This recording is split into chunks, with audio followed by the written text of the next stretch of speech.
पवित्र मुझे बना दे प्रभु, शुद्ध मुझे तू कर दे प्रभु, ताकि तेरे जैसा दिखूं, ताकि तेरे जैसा दिखूं।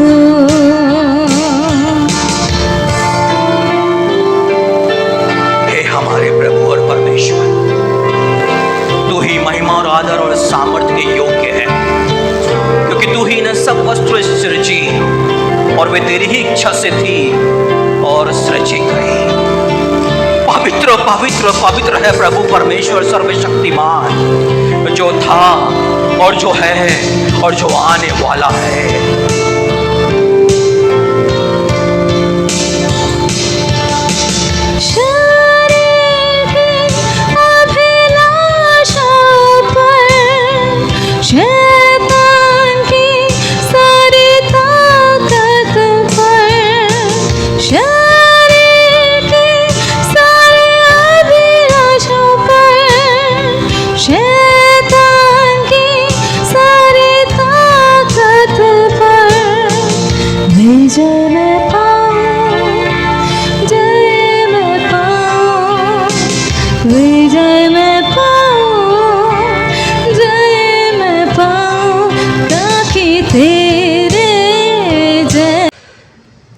हालेलुया।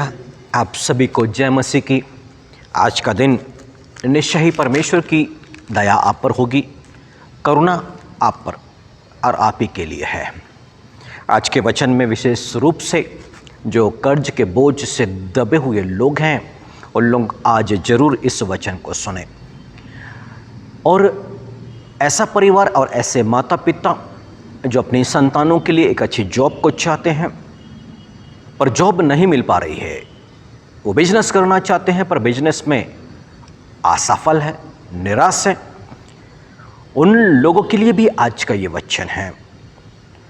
और आर्थिक रूप से जो बहुत ही कठिनाइयों में है, अपने स्वास्थ्य के लिए, अपनी बीमारी के लिए, जिनके पास रुपयों की तंगी है और बहुत ही आर्थिक समस्याओं से जूझ रहे हैं, आज इस तरह के सभी लोग इस वचन को जरूर सुने, क्योंकि परमेश्वर की एक आज्ञा जो पुराने नियम में इजरायलियों के लिए भी ठहरा दी गई थी व्यवस्था की किताब में, और वो व्यवस्था थी दान देना कंगालों के लिए, अपने जाति भाइयों के लिए,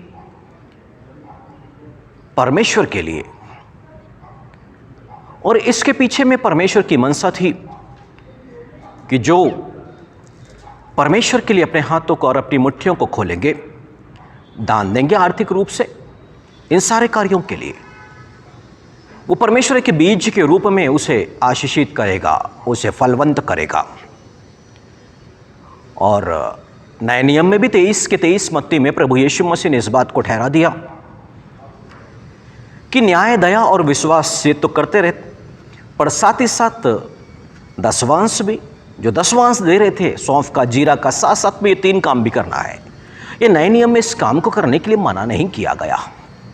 मेरे प्रिय भाइयों बहनों, आज का वचन 2 कुरिन्थियों 9 उसकी 6वीं आयत से है, और यहाँ लिखा है, जो थोड़ा बोता है वह थोड़ा काटेगा भी, और जो बहुत बोता है वह बहुत काटेगा।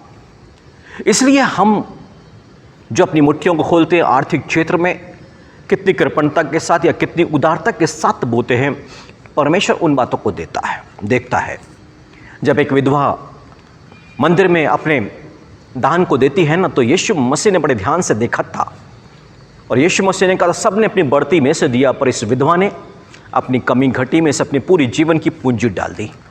हर एक मनुष्य जो परमेश्वर के लिए, कंगालों के लिए, अपने जाति भाइयों के लिए जो कुछ करता है, बीमारों के लिए भी, वो सब स्वर्ग में देखा जाता है, ग्रहण किया जाता है, उनके जीवन की किताब में लिखा जाता है। और बाइबल यहाँ पर ऐसा कहती है, जो थोड़ा बोता है वो थोड़ा सा काटेगा, और जो बहुत बोता है वो बहुत काटेगा।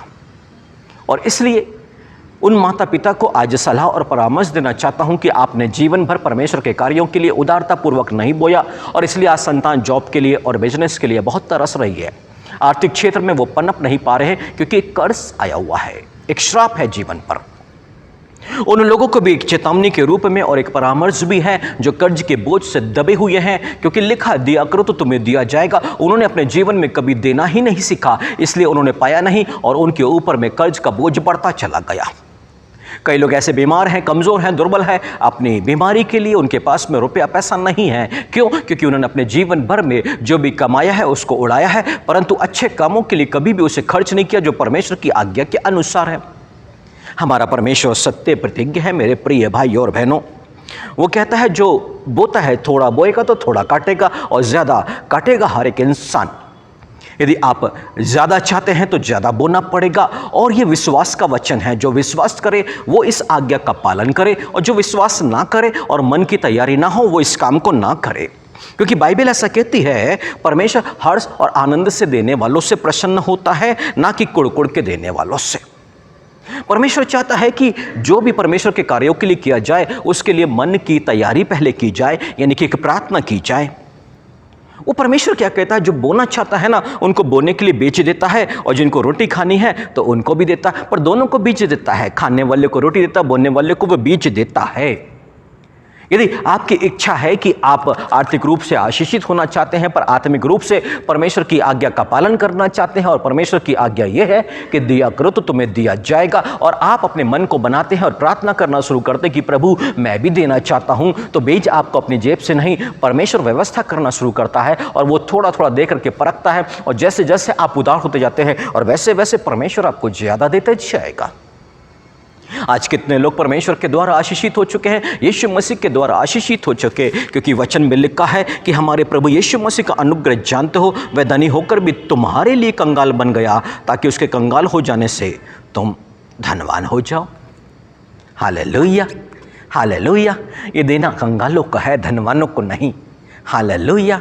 आप जिस चर्च पर जुड़े हैं वहाँ पर अपने 10वें अंश को देना शुरू करें। आपके आसपास में जो आपके जाति भाई हैं, आपके नाते रिश्तेदार हैं जो ज़रूरतमंद हैं उनको दीजिए। कोई आपसे उधार मांगता है तो वापस पाने की आशा ना रख करके उनको दीजिए। आप अनाथ आश्रम में जाइए, राह चलते गरीब मिलते हैं उनको दीजिए। आप जो बीमार को देखने जाते हैं सिर्फ शब्दों से प्यार ना दिखाएं, उनकी सांत्वना ना दें, बल्कि आप आर्थिक रूप से भी उनकी कुछ सहायता और मदद करें यदि वो कंगाल व्यक्ति है। और ये सारे बीज परमेश्वर के राज्य में ग्रहण किए जाते हैं और आपके लिए एक फलवंत करते हैं, यानी कि एक आशीष को लेके आते हैं, और जहां पर आप फलवंत होना शुरू हो जाते हैं।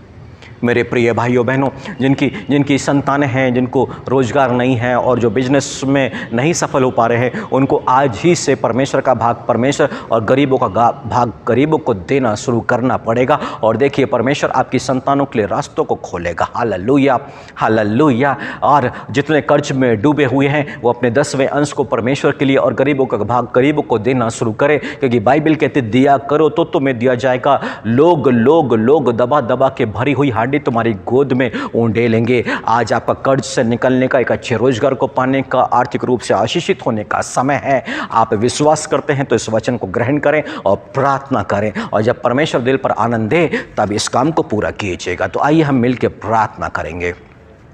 मेरे पवित्र पिता परमेश्वर, धन्यवाद और धन्यवाद और धन्यवाद करते हैं प्रभु जी, जितने इस संदेश को सुनेंगे प्रभु जी, जो कर्ज में डूबा है, जिनकी संतानें बेरोजगार हैं प्रभु जी, जो आर्थिक समस्याओं में हैं, आर्थिक रूप से बहुत परेशान है मेरे पवित्र पिता, आज ये वचन उनकी आंखों को खोले, उन्हें बीज बोने की सामर्थ्य दे मेरे पवित्र पिता।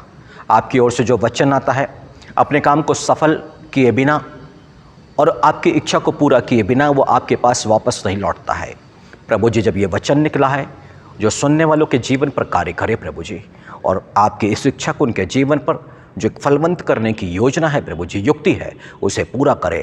अनुग्रह को चाहते हैं पिता प्रभु यीशु मसीह के नाम पर, आमीन।